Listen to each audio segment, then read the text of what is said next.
the cheapest way to get clients using a webinar. It's a super short, sexy way, template, strategy to get clients in. You could even do it this week if you are motivated and have 2 or 3 hours to dedicate to this. If you haven't seen my last video on the 5 most common webinar mistakes, I'll put that in the description box below or somewhere on the video when I figure that out. And you can check that out because this video builds on the last video. And if you don't know me, I'm Zach Zeller. I own ZZ Media and co-founded Jalapeno Business. And I really love marketing. I'm sharing what's worked for me, my clients over the past few years to generate over $73 million of sales in courses, services, coaching, and more. So let's get into this. What is this new strategy? Well, in honor of the late Kevin Hutto, I call it the Livin On.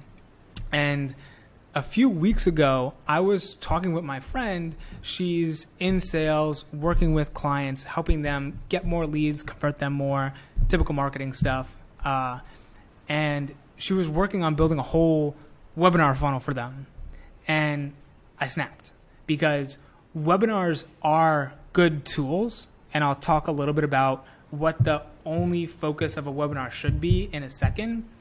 But most people copy the same tired and tested webinar strategy of going into the 3 secrets and teasing value and telling your story and, having the turn and stacking value.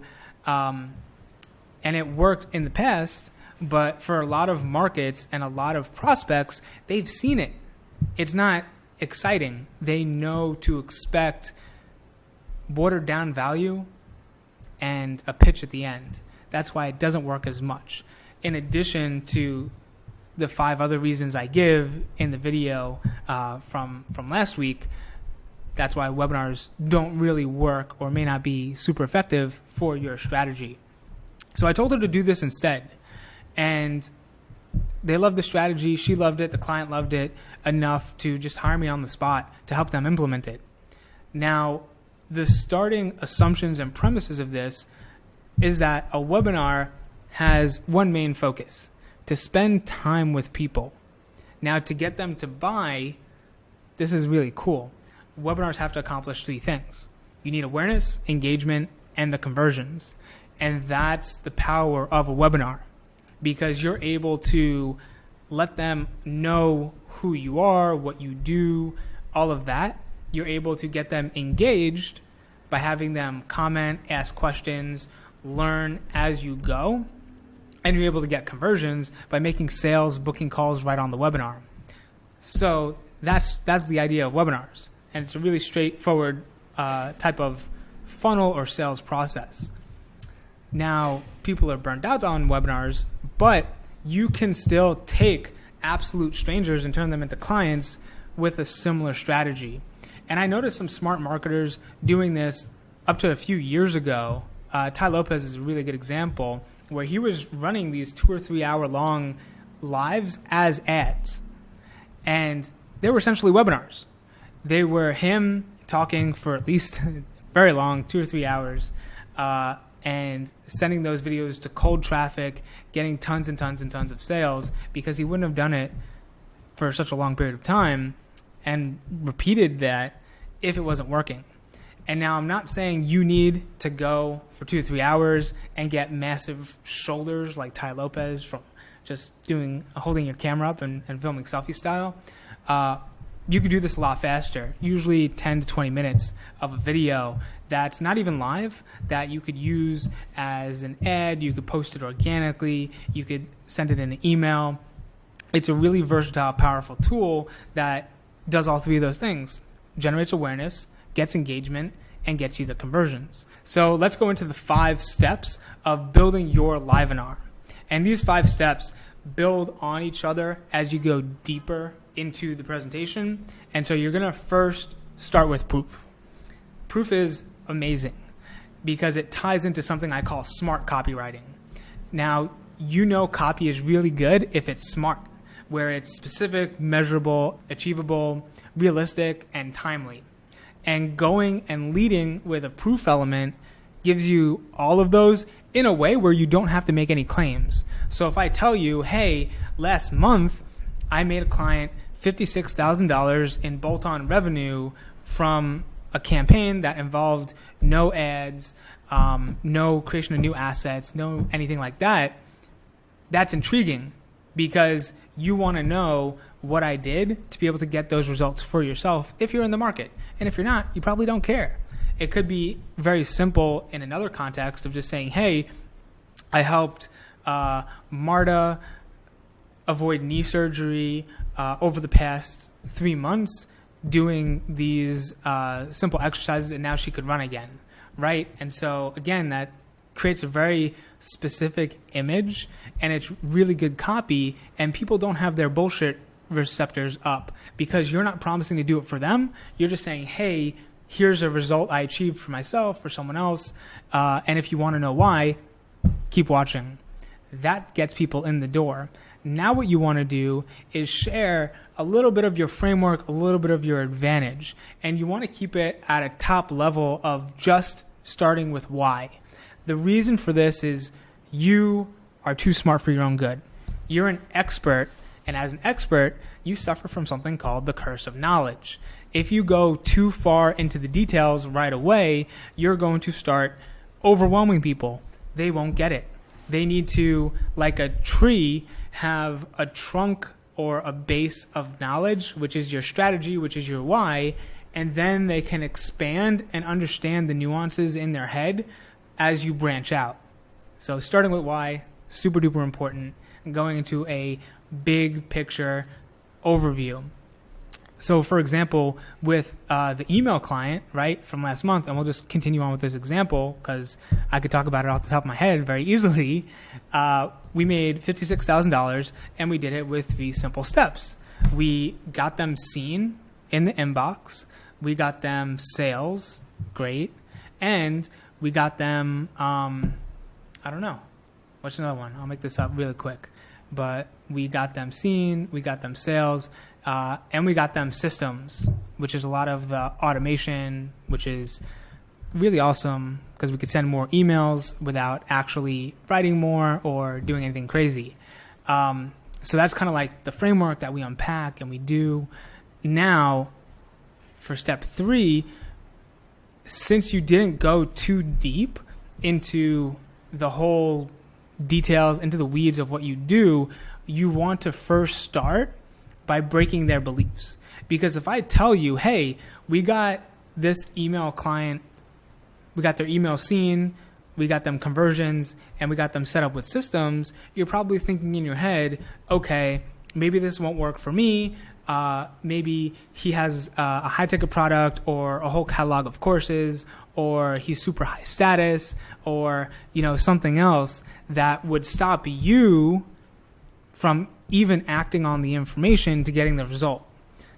And this is why belief breaking is one of the most valuable things you could do ever, because most people don't get results, not because of their skills or how hard they work or anything like that. It's because they don't know or believe they could actually go forth and get the results they want. So I see this a lot of times when I'm talking to people about email marketing, that they don't believe that they should sell through email. They believe they're bothering people, or they're taking from people, or they shouldn't be emailing that much, or they already emailed their list and instead they need to do social media or this or that or whatever other shiny object is the flavor of the day. But really, belief breaking lets them know that they can achieve it too, and it's a lot easier than they think. So, really simple example, what we do with email is we give these value-based emails that still sell. So we call them secret CTAs, where you can sell every single day.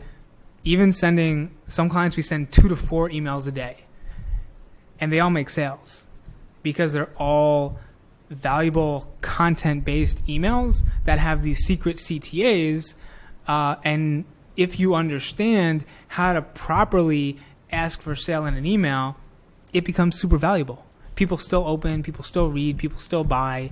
And so that's a huge belief to break for that specific audience. And it may be a really good example of this in fitness is with Rusty Moore. Everyone today is don't eat carbs. Go keto, go paleo, go low carb. Carnivore diet is a big thing. It's not eating carbs. No carbs, no sugar, no pizza, no donuts. Rusty Moore has a product on high carb fat loss because you can get really fit and lose weight by eating high carb. It's possible. And because he's helping break that belief, he's able to make a lot more sales because carbs are amazing. I love pizza. I love donuts. I love cereal. Like, you could look great and eat all that stuff. Why not? Instead of, just eating steak 3 times a day, if you don't have to. So those are the first 3 steps, which tie in really well to step 4.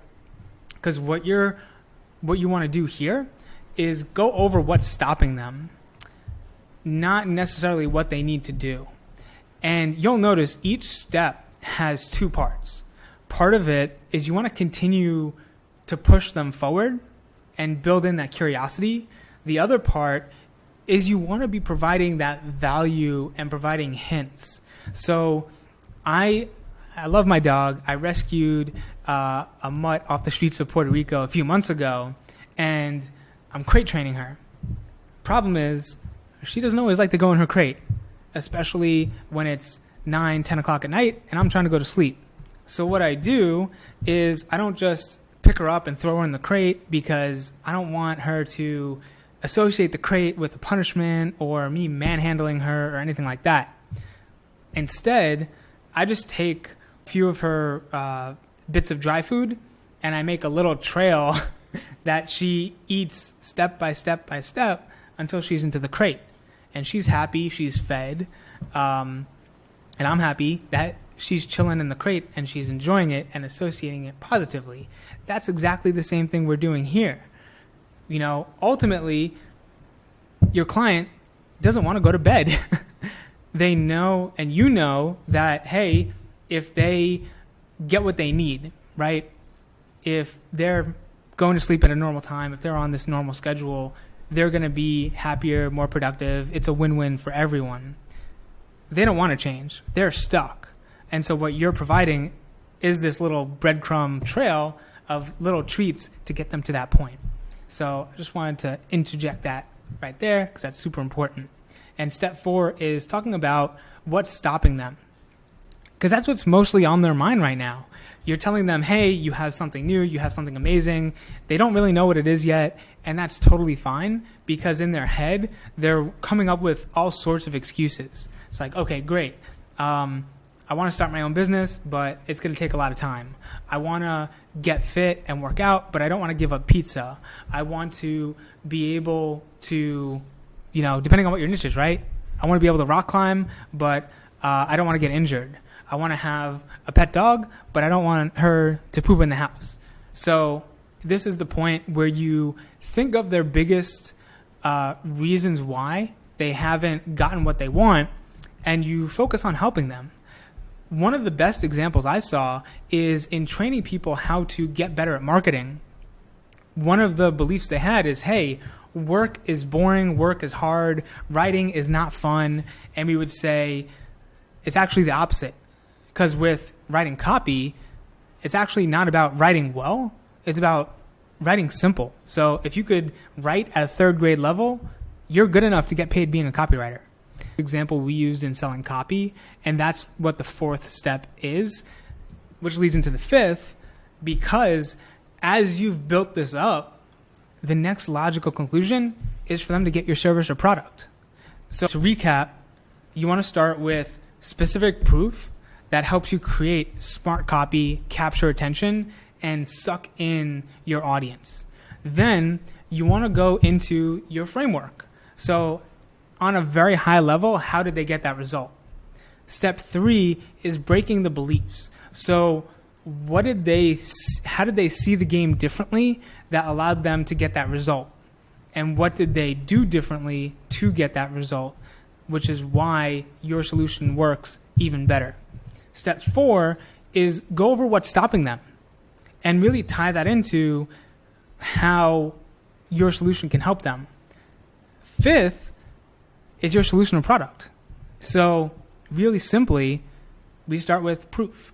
I got $56,000 for an email client last month. What we did is we got him seen, helped his deliverability. We got him sales, which is in great copy. And then we set up systems to continue getting sales on autopilot so we could send more emails. Now, the value for now to break beliefs, we were able to sell not just once a day, but multiple times a day, which got us more sales. And we saw open rates go up. People loved the emails, even though we were always selling in them because we used secret CTAs. Now, what stops most people is they don't send enough emails and they don't know how to send valuable emails that build a culture, that get you opens and clicks and get buyers. So what you need to do to solve this is hire us and we'll just do it for you, or we could train your team to do it for you. So that's a really simple example of an outline of the Livin On strategy, and to implement it, you can run this several different ways. So part of it is you could actually add this video onto a funnel and have it as more of a video sales letter of just a case study video, a teaching video, something that's valuable in itself because you're going over the strategy, what's in their way, the beliefs, proof, everything like that. And then you're ascending them to buy more from you, which would get them even faster results because they wouldn't have to do it themselves, or they would have a better plan, tools, or support to get that done. My favorite way is to run this as an ad because your advertising is much more valuable. You're able to retarget people based on how far they watch, so you know who's most interested and who's in the market right now, and you don't have to blow your whole wad on trying to run these ads and convert people from those. You're able to focus on reach and almost those soft branding metrics, which tend to be cheaper on ad platforms, and then retarget the pool of people that are most likely to buy. And yeah, those are the two best ways to do that. And so if you missed the 5 common webinar mistakes video, that's in the description box below. It goes into a lot more reasons and a lot more mistakes that people make with webinars, and you can check that out below. Otherwise, let me know if you tried this strategy, if it's worked for you in the past. I've seen this work to sell fitness, personal development, dating, business opportunities, business development, like B2B offers, but my experience doesn't cover every single product that's ever been created. So let me know what you think, if you have any questions, and peace.